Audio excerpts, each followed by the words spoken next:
নমস্কাৰ বন্ধুসকল, কি খবৰ আপোনালোকৰ? সকলোৰে চাগে ভালে। আৰু মই যিটো আজি ঘৰৰ বাৰীত আছোঁ, ঘৰৰ যিটো বাৰীত আৰু য'ত মানে এখন বাৰীত যিটো মানে বিভিন্ন ধৰণৰ সময়ত পাচলিৰ খেতি কৰা হয়। আৰু দেখিছে আপোনালোকে এইকেইটা যিটো জলকীয়া গছ তেনেকুৱাকৈ যিটো ৰুই থোৱা আছে, আমাৰ দেউতাই ৰুই থোৱা আছে। আৰু ইয়াত মানে আজি বছৰ যিটো আমি নিজৰ ঘৰত খাবৰ কাৰণে এনেকৈ পাচলি ইয়াত বহুতখিনি ইয়াত ৰোৱা আছিল। আগতে আপোনালোকক মই জনাইছিলোঁ, দেখিছে আপোনালোকে ইয়াতো তেনেকুৱাকৈ জলকীয়া যিটো লাগি আছে দেখিছেনে, ক'লা জলকীয়া তেনেকুৱাকৈ লাগি আছে ক'ব লাগিব। তেনেকৈ আগতো আপোনালোকৰ আগৰ ভিডিঅ'টো দেখুৱাইছিলোঁ, তেনেকুৱাকৈ বিভিন্ন ধৰণৰ বিলাহী বা কচু তেনেকুৱাকৈ ৰোৱা আছিলে। কিন্তু আজি গোটেইখিনি ফাইনেলি চপা কৰা হৈছে।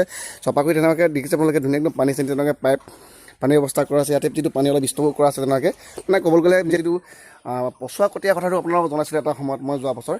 আৰু ক'বলৈ গ'লে এইকেইটাই আজি এখন ঘৰৰ বাৰীতে তেনেকুৱাকৈ পুনৰবাৰ তেনেকৈ চাফ চিকুণ কৰি মানে আজি ইয়াত মানে কঠীয়া সিঁচাব, য'ত মানে পচাওঁ মানে প্ৰথমতে কঠীয়াখিনি সিঁচি ল'ম। সিঁচি এইখিনি কঠীয়া উঠাই আকৌ পুনৰ এটা ঠাইত ভালকৈ আকৌ ৰুব লাগিব। এইখিনি কথা আপোনালোকক জনাইছিলোঁ মই।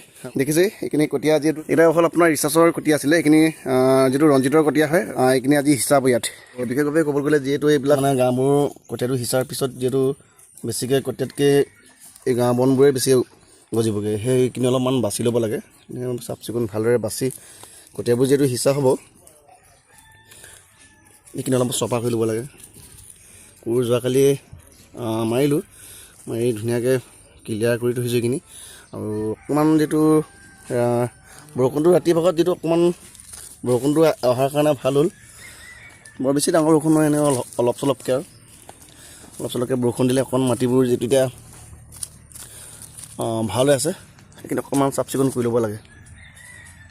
আৰু তেনেকুৱাকৈ যিটো মাটি ধুনীয়া গ'ল, ফৰফৰীয়া আছে মাটিবোৰ, অকণমান পানী দিম। পানীৰ ব্যৱস্থা যিটো কৰি থৈছোঁ, তেনেকুৱাকৈ টেপৰ পানীও লৈ থোৱা আছে। পানী তেনেকুৱাকৈ দেখিছে কমকৈ যায়, হ'লেও সেনেকুৱাকৈ দি লওঁ পানীবোৰ অলপমান। কঠীয়াখিনি সিঁচিম বাৰু, পানীবোৰ তেনেকুৱাকৈ দি ল'ম। পানীবোৰ দি লোৱাৰ পিছত ধুনীয়াকৈ অলপমান জাবৰখিনি বচা হ'ল, আপোনালোকে চালি পানীবোৰ তেনেকুৱাকৈ দি লোৱাৰ পিছত মানে বৰকৈ প্ৰব্লেম নাই। পানীবোৰ মানে পানী মেইন নহয় জানো, আৰু পাইপটো বৰ বেছি দীঘল নহয়, আৰু যিমানটোলৈকে যায় ইমানটোলৈকে দি ল'ম। তাৰপাছত পানীখিনি অকণমান এইকেইটাই ষ্টক কৰি ল'ম। প্ৰথমতে পানীবোৰ অলপমান ভালকৈ দি অলপ তিয়াই লওঁ এইখিনি।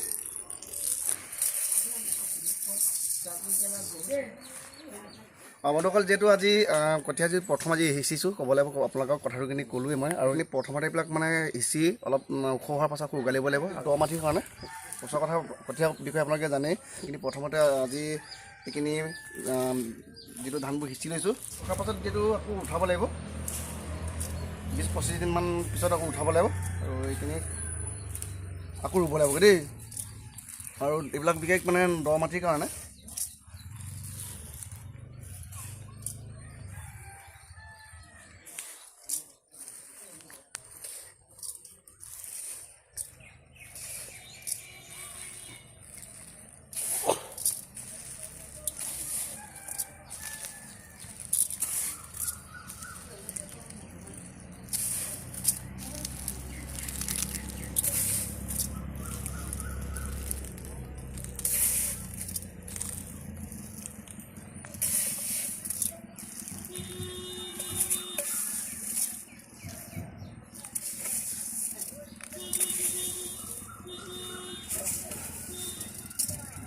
আপোনালোকে যদি আগতে এনেকুৱাকৈ যদি পচোৱা কঠীয়া যদি দ মাটি ৰুই পাইছে, ধানৰ প্ৰডাকশ্যন কিমান হয় আপোনালোকে নিশ্চয় কথাখিনি গম পায়।